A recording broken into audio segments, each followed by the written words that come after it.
Okay, so this is how you get an Xbox 360 Slim disk drive open without any power. Like so, it's plugged in but no power. It broke recently, so you need a long paper clip, something like this. You've got to bend it straight. Find a yellow dot in there. Should be able to see it.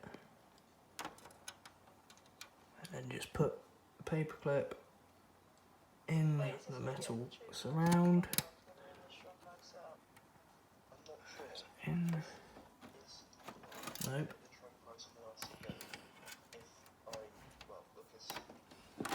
And you just push it in.